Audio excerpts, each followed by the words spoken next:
Maybe this is you too. Maybe you too are so distracted with all the stuff that you see of people succeeding and they're like making their dream life come true, and you're sitting there thinking like, I want this, I want this, I want to figure this out, how do I do this? And your mind becomes all consumed with succeeding financially and creating like an income online or whatever, that you forget to live.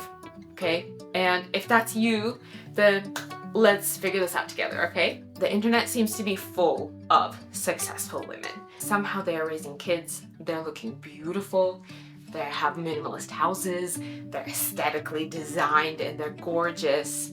They find time to work out, exercise, and they're somehow able to make money online.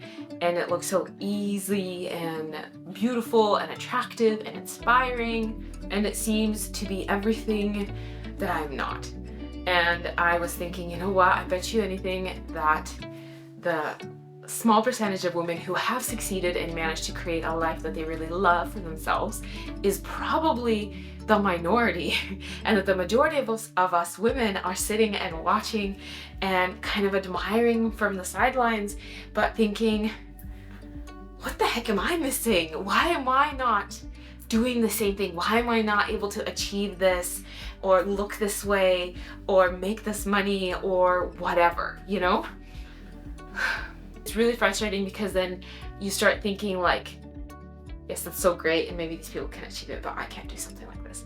I can't get on board with that kind of thinking, because I believe that every single woman who puts her mind to it can absolutely create the kind of life that she wants, whether it's a giant life or whether it's a small cozy life. But you can dress the way you want, you can, wear makeup and hair the way you want, you can decorate your house the way you want, your kids can be dressed and taken care of the way you want, you can figure out a side hustle or whatever, right?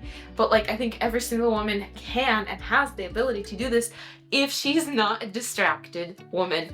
And I have been noticing that I am highly distracted. Hello, my name is Yana, and I'm obviously here with Everyday Blythe, and I've decided to talk about a little bit of the few things that have been kind of mulling over in my mind as far as slow living and intentional living. And so if you are interested in any of this, stick around. I have a little bit more that I want to say. So I've been following a few people here on YouTube who talk about slow living, and I think it's a really lovely idea.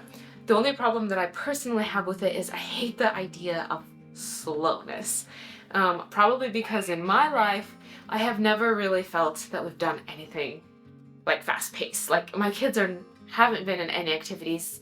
I mean, for years, we only just now enrolled our two boys into tennis. It's only one time a week for an hour. So it's not even, we're not a part of activities. We don't really do groups. They're homeschooled. So we have such a chill life that everything has just felt so insanely slow. After I got married, we had our kids and it just slowed down. So for me to hear women online tell me that I should have a slow-paced life, I think my life is already so slow. How can it get any slower? It's so slow, I'm almost bored. Which actually got me to thinking that my physical, the things I physically do, might have a really slow progression to the day or weeks or months or whatever. But the problem is that in here, it's not quiet and it's not calm and it's not slow.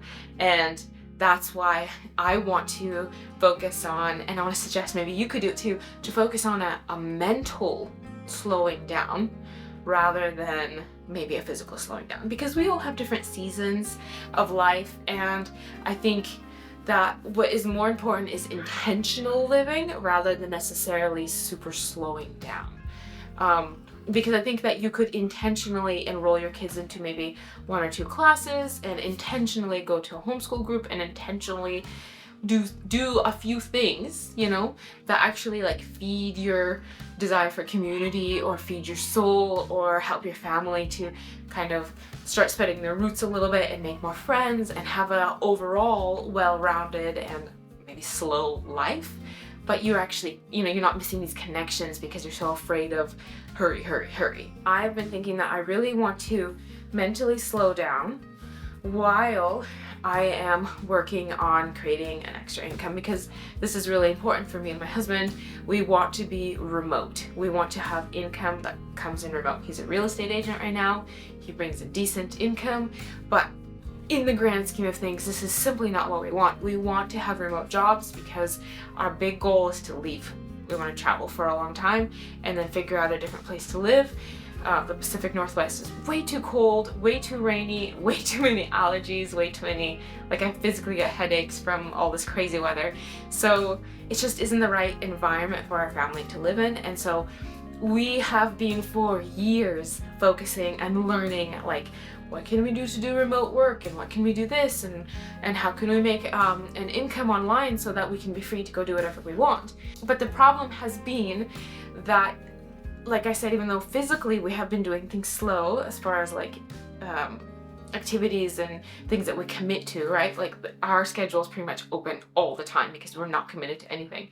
But mentally, we're always like, there's always something rolling and always something going and always something thinking, and what can I do next? What project should I work on? What next course should I take?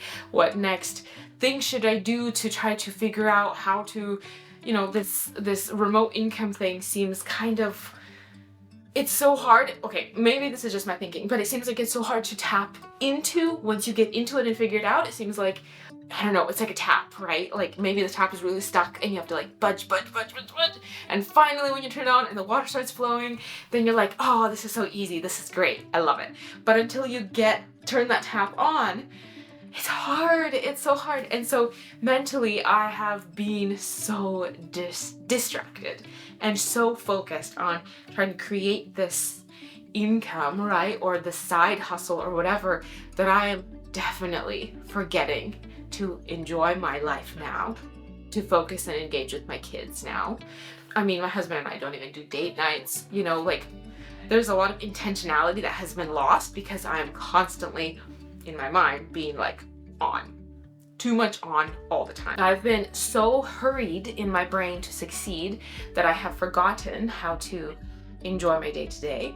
I have forgotten how to interact and engage with my children. You guys, I have 4 kids, and like we live together, they're fed, they're taken care of. But as far as like actually trying to be friends or actually trying to like engage and try to learn what's on their mind and be a friend, maybe, I have been lacking so badly in that. And it's not good. It's so not good for our family. It's not good for our development. It's not gonna be good when our kids are gonna grow up and they'll be like, hey, mom, you never focused on me, so now I'm not gonna focus on you. You know, that's a scary thing, but it's definitely a possibility. So I really need to go back and rethink how I think. And you know what? Maybe this is you too. Maybe you too are so distracted with all the stuff that you see of people succeeding and they're like making their dream life come true, and you're sitting there thinking like, I want this, I want to figure this out, how do I do this? And your mind becomes all consumed with succeeding financially and creating like an income online or whatever, that you forget to live. Okay? And if that's you, then let's figure this out together, okay? So I'm going to talk about social media and what I'm going to try to do to kind of block it out so that it doesn't affect me as much. But because social media is the place where you do most of your learning, right? About like how to succeed and create a side hustle, because things are so different. We're not in the 90s anymore. It's not a brick or mortar. Everything can be online. That you end up, at least I ended up, through seeing how people succeeded online, I ended up getting a really messed up sense of worth. That to me, worth equals achievement. If I achieve something, then I'm worthy of whatever, fill in the blank, right? And I have noticed that it has dangerously been coming into the way that I see my children too. And so if they don't achieve anything, I'm starting to see them as less worthy of maybe hugs or attention. And that is that is so wrong. Correct? Because I'm supposed to understand and see how I see it truly is that my worth is connected to just being a human being, and that because the Lord God made me and He died for me, that is where my worth lies. Like He loved me so much that He found me worthy enough to die for me. So like this whole thing has been so messed up in my head that it's been a struggle, and it's been kind of wrecking our family life at home. And so I just need to do something to bring this all back and to separate socials and my work and my, I'm still working on creating a remote income, but I need it to be compartmentalized. It needs to be, this is work, this is life. Work is here, and its job is to create, to allow me more flexibility so I can enjoy my life here.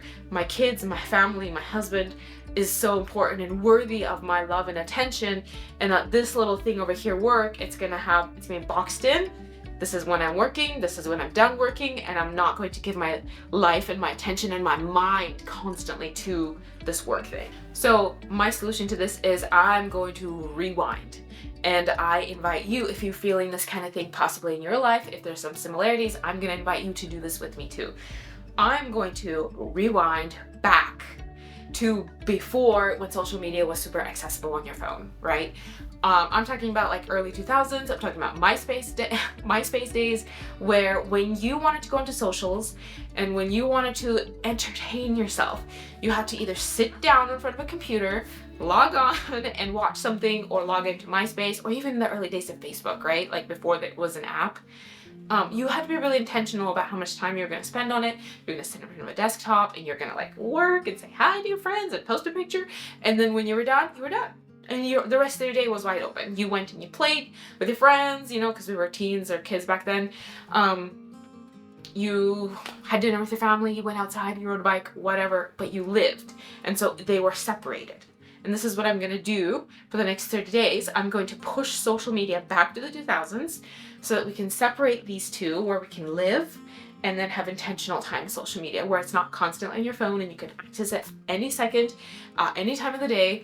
And that before you know it, before you realize it, you're spending hours watching, entertaining, or even learning. And like, learning is so good, but when it turns into I'm always learning and never doing something with my children, I mean, that's bad territory. That's not what we want to do, and that's not where we want to go. And that's where I've been, and I need to get out of there. So what am I going to do for the next 30 days? I am going to remove all social medias and any like time-wasting app on my phone. Just completely gone, because I spend way too much time on it. And I know I do, because I know like there's this voice in my head that says like, hey, by the way, you've been on this too long. You should probably get off. It's time to go do something. Go hang out with your kids. Go outside.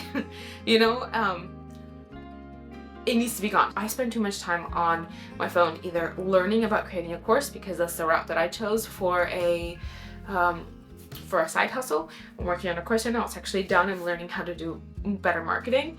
So I either spend too much time on that, like learning about how to market my course and stuff like that, or I spend too much time like watching travel videos on YouTube of families who are doing the thing that we want to do, which is travel. And so it ends up being like I'm focusing so much on this life that I want to create that I'm forgetting to live the life I have now and engaging in the life that I have now. Because as we've heard it so many times, but like the whole point of like getting from A to B is not necessarily the end destination, it's the journey. And if I'm trying to get from point A to point B and I'm hating the journey, then I am like wasting months, if not years, of my life, of my kids' life growing up, the things that we could have had good interactions times together, and I'm just like mentally grinding away trying to make this thing happen, and I'm missing out literally on like milestones and other things that are going on in our life that I should be just enjoying, right? For anyone as well, like this is the trap. And yeah, the social media entertainment and social media has just been such a bad, like, it's great for business, right? But it has to be seen as a tool rather than a way to entertain yourself and give yourself worth or an interesting life, which is the trap that I've been kind of stuck in, and I'm determined to get out of this. Okay, so for the next 30 days, what I'm gonna do is, because my socials are gonna be off my phone, I'm going to be intentionally accessing everything that I need to do only on my desktop.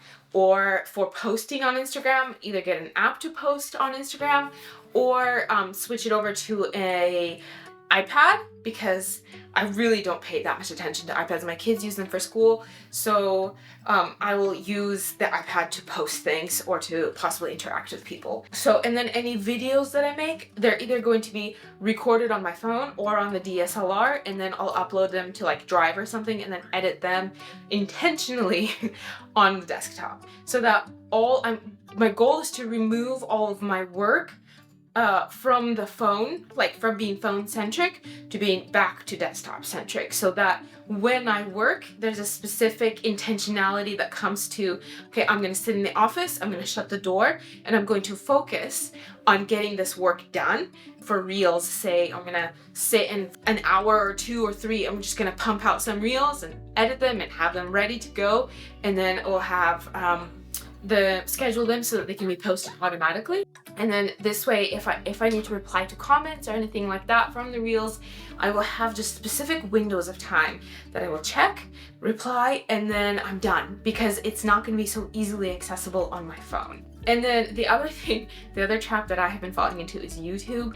I'm obviously here on YouTube. There's so much great information on growing a side hustle or working on a course, or so much inspiration for like the type of life that you might want, which for us is travel. Like there's a lot of families actually traveling full time. It's really amazing, which drives, puts more fuel on my fire to figure this out for our family so we can do the same thing, because obviously it's possible. But it's a trap, it's a time trap. And so my phone won't let me delete YouTube. It won't. So instead I found this, it's a free version of a minimalist app. I'm sure if you search it up, the minimalist phone, it's a thing that like de-sexifies your phone, right? It makes it look kind of dumb and boring, and it removes all the icons, and each of your apps just turns into like a line of a sentence. I can show you guys in a second, which helps. It takes away the visual stimulation, so you're not looking at your phone and be like, oh, let me click on this one, let me click on this one. Like you're intentionally searching for an app to actually go on it. And so I'm going to use that to try to dumb down my phone a little bit in regards to YouTube, so I won't be so tempted to go on it. It's called O Launcher.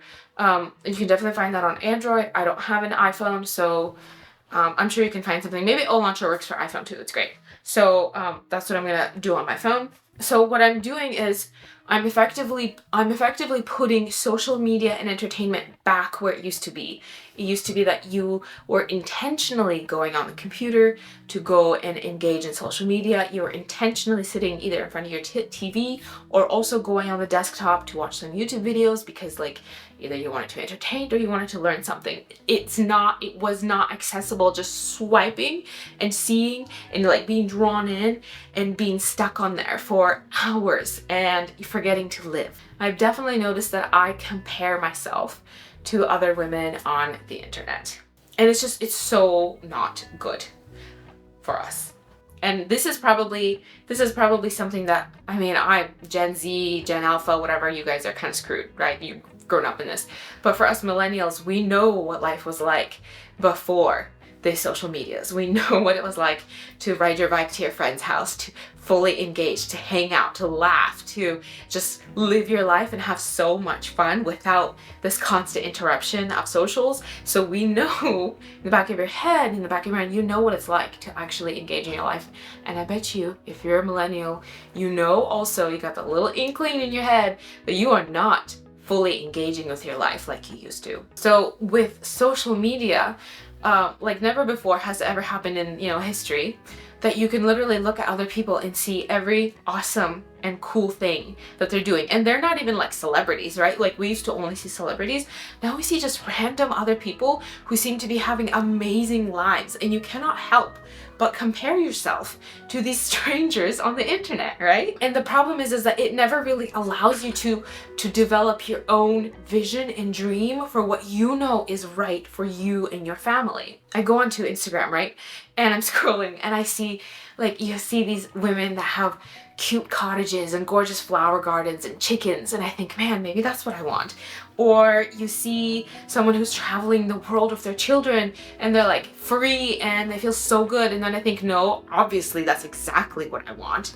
Or I see someone who's like, I made $40,000 this month from my online course, and you're like, why is this not me? Why is it not working for me? And it just goes on and on and on. You know, like maybe somebody has an adorable puppy life, or someone lives in Paris or some other gorgeous city, and you're like, well, maybe that's what I want, you know, or someone's on a boat, or someone's vacation. I don't know. So many people are doing interesting things, and it's great for them. But when you get so like obsessed with looking, and then it automatically you compare yourself, like, I'm not doing this, maybe I'm not good enough, maybe I'm not worthy enough, maybe these things are just not working out because I'm just an idiot or something, you know. And it's so not good, because like I said, I'm constantly waffling between, is this what I want, or maybe this is what I want, or maybe this is what I want, and there's so much noise that I can't actually hear what it is that I know what I want. Like, I know what I want. That's why I'm working on a course. That's why we're trying to get work freedom, like to be remotely free, so that we can work from wherever we are, and so we can make income that way. And like, if I can get rid of all the distraction and the noise, just focus on the thing that I know is right for my family right now in the season of life that we're in, that perhaps I can actually make progress and actually make success or a dent in the progress that I really dream I wish I had. And then maybe I could actually have a life that I'm super proud of and happy with, rather than constantly comparing my life to someone else's on the internet, and who, like, I don't know what their schedule is. I don't know what their processes are. Maybe they actually went through a hard time and they figured out their life, and now they're posting the highlights reel, right? The beautiful highlights of their day, but they're still doing a lot of work in the background. And I'm like they say, like, don't compare your chapter 1 to someone's chapter 50, right? Like, they could be so far ahead, but I'll never get to chapter 50 if I don't freaking close the stranger's book and look at my own book and start working on chapter 1, right? It's not that hard, but we forget. We so forget, because you scroll and it's endless and it's constant entertainment, and then you get off and you don't even feel like good about yourself anymore. You're like, psh, well, may as well go have dinner and go to sleep, because my life isn't going anywhere. Social media needs to be put back where it belongs. It's an excellent tool, but it cannot be something that just overtakes our life. It's really, and I know you know that too. I feel like social media needs to be sent back to the 2000s, right? Where you intentionally accessed it, and only for a period of time, and only in one location, like your office, like I'm in the office right now. And that we moms, we need to protect the small or large, I don't know, you or me, we're different, but like the limited amount of ambition and commitment that we have, protect that thing and put it towards the actual life that we want to build for ourselves. Whether it is traveling, or whether it's creating a beautiful aesthetic home, maybe it is chickens, maybe you want a cow, maybe you want to move to the beach, maybe you want to live in the mountains, whatever it is that you truly feel like, this is what I want, this is what would make my life good and feel great and put us into the right environment. Like, we need to protect that amount of work that we have, and actually put it towards what we need, and stop spending so much and giving it away by looking at what other people are doing and being upset that our life doesn't look as beautiful or as fantastic, right, as someone else's life does. Basically, I'm saying, like, we need to actually control and work on what we have control over, because we can't control what we see. We can't create this like magical thing that somebody else has. You do have some power to control some part of your life that can push you forward and get you to where you want to be with your family. So I hope that this is somewhat encouraging to you. If you have been on the same kind of comparing journey and feeling like you just never have enough time to focus on what you really want to do in life, you're always kind of like spread too thin, looking at everything, trying to figure out what is it that you need to do, and nothing keeps sticking because you're never committing to something. I really hope that you will join me on this next 30 days of taking off all social media, hiding YouTube on your phone, making your time intentional. When you do go and you like work or look at social media and have it be in only one space, just do it on your desktop or your laptop or something, right? Not always constantly on your phone. So I'm gonna do this for the next 30 days, and then I'll check back in. I'll make another video in a month telling you what I learned and if anything has changed. And I really believe that something will change, because we used to live without social media. It wasn't so central to our life before, and we somehow survived. So obviously we can do this again. I hope you join me on this. If you found this encouraging, please give this video a like, comment down below if, how do you feel? Do you feel these kind of things too? Am I the only one? Or is this really a problem that we're facing, today, especially as millennials, because we grew up through this? This is just mind-numbingly exhausting, constantly being updated on everybody's thing and knowing absolutely everything about everyone without actually like speaking to the person. And if you think that you know someone that would like to do this challenge with you, please share this video and let him know, let him see this, because then maybe we can all work together, and then we can have a generation of moms who are intentional about their life, intentional about their families, that are connected to their spouses and their kids, and that actually achieve something because they have the ability to focus and give attention to the things that actually count, rather than constantly being distracted by things that don't, right? So thanks so much for watching this. If you've gone through to the end of this video, thanks so much. Like, comment, share, please, and I'll see you in the next video. I have more to say about this kind of stuff. I really do. So yeah, thank you so much. I'll see you in the next one.